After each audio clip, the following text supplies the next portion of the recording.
Hello friends, আমার নাম নার্গিস। আজকে আবার আপনাদের সঙ্গে একটা নতুন ভিডিও নিয়ে এসেছি।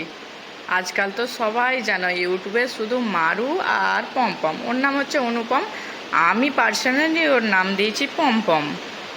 তো প্রথমে আমি মারুকে নিয়ে বলছি কথাটা। মারু, তুমি যে বলছো আমার মা কিচ্ছু জানে না কিচ্ছু জানে না, তাহলে তুমি তো আগের ভিডিওতে বলছিলে যে আমার মা ব্যাপারটা জানতে পেরে গিয়ে অনেক রাগারাগি হয়েছিল, সেই থেকে আমি আর অনুপমকে ফোন কিছু করতাম না, আর আমরা দুজন দুজনকে আলাদা থাকতাম।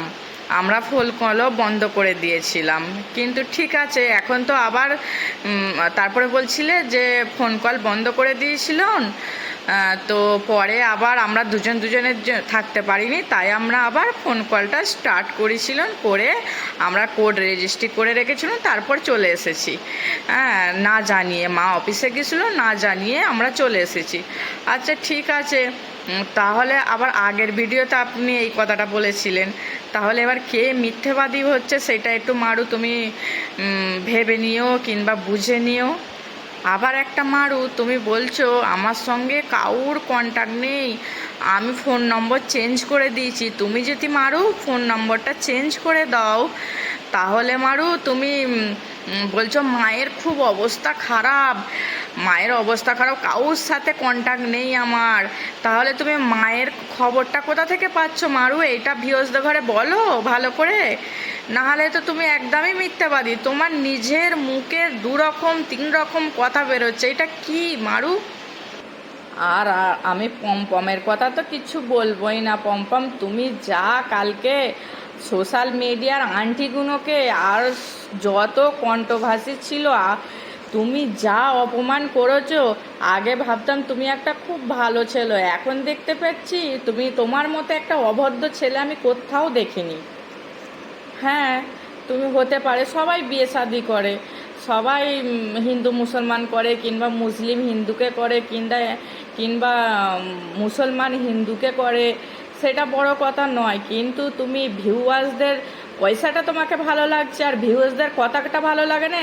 তুমি সোশ্যাল মিডিয়ায় থাকলে, সোশ্যাল মিডিয়া থেকে পয়সা ইনকাম করলে কন্ট্রোভার্সিটি হবেই, কন্ট্রোভার্সিটির কথা শুনতে হবেই।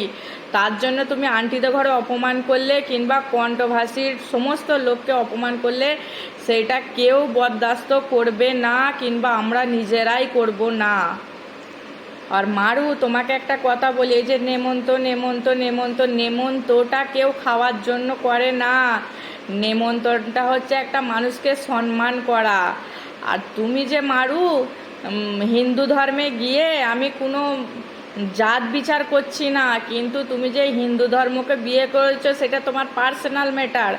কিন্তু মারু, তুমি হিন্দু ধর্মকে বিয়ে করে আর মুসলমান ধর্ম তুমি সব কিছু মানছো, আর তুমি এটা সব জাতকেই তুমি একটা অসম্মান করছো, এটা আরও তুমি গুণাগারী হচ্ছ, এমনকি তুমি মুসলমানকে তুমি অসম্মান করছো। ওই জন্য বলছি মারু, তুমি এখনও শুধরে যাও।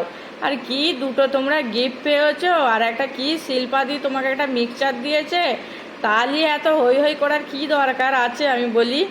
আর দুটো ওই প্লেট নিয়ে যা যোগ মারছে পমপমকে যেন মনে হচ্ছে ছোটো লোক ঘরের ছেলেও।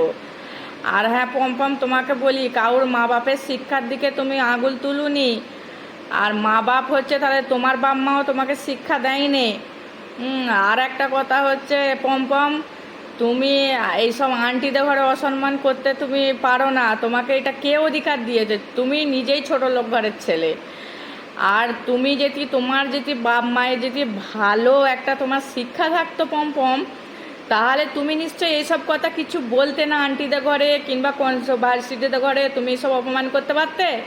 তুমি পারতে না পমপম, কিন্তু তুমি এইসব করে ভুল করছো। আর হ্যাঁ, তুমি চ্যালেঞ্জকে কেস করবে, করো না, কত ইচ্ছা তুমি কেস করো না, লাস্টে কেস তোমার ওপরেই ভারী পড়ে যাবে। আর হ্যাঁ, তুমি যে বলছিলে আমি ইউটিউবের নতুন জামাই, হ্যাঁ ঠিক আছে, তুমি ইউটিউবের নতুন জামাই, কিন্তু জামাইয়ের মতো থাকো। জামাই যা লাপালাপি করছে ছেঁড়া মাদরের পাড়া, আর জামাই যা দুটো ছোট লোকের পাড়া প্লেট দিয়ে যা করতেছে, ওই যেন বাপের জন্মে যেন ও যেন প্লেট ফেলেট কিচ্ছু দেখে নে। আর মারিয়া, তুমি এইসব মুসলমানের মেয়ে হয়ে আর এইসব অসভ্যতাভাবে ড্রেস পরে যা পমপমের সাথে ওই যে পার্সোনাল লাইফের জিনিসগুলো দেখাচ্ছ, তোমার মনেই হয় না তুমি মুসলমান ঘরের মেয়ের বলে, জানো মারিয়া। ওই জন্য এগুলো খুব সামলে। আর তুমি হচ্ছে একদম দাগাবাজ মেয়ে। আর মারিয়া, তুমি দাগাবাজ না মেয়ে হলে মায়ের সঙ্গে থেকে, আর তুমি এত বড়, তুমি মাকে আবার ধোকা দিতে পারো? তাহলে মাকে তুমি কত মিথ্যে কথা বলেছো দিনের পর দিন, দিনের পর দিন, তুমি কি করে থাকো? তোমার মতো দাগাবাজ মেয়ে আমি জীবনে দেখিনি, বুঝলে? ওই জন্য সেমলে থেকো। আর ছোট লোকদের মতো অমন ব্যবহার করুনি। আজকে কেন তোমাকে সোমনাথ তোমাকে কেন দেখতে পারেনি বলো তো? তোমার এই ব্যবহারে সোমনাথ কিন্তু সবাইকে মাফ করে দিয়েছে। সোমনাথ কেন তোমাকে মাফ করেনি বলো তো? তোমার এই ব্যবহারে তোমাকে সোমনাথ মাফ করেনি, জানো? সোমনাথ তোমার বিয়েতে আসতে পারে, দাদা হিসাবে হয়তো দাদা পাঠিয়েছো মন্দিরার খাতিরে তোমার কাছে এসেছে, কিন্তু ঠিক আছে, কিন্তু তোমাকে মন থেকে মেনে নিতে পারেনি। আর তুমি সোমনাথের যোগ্য নয়, জানো? সোমনাথ হচ্ছে একটা খুব ভালো ছেলে, ভদ্র ছেলে। ও শুধুমাত্র মন্দিরার খাতিরে তোমার কাছে এসেছে, বুঝলে মারু?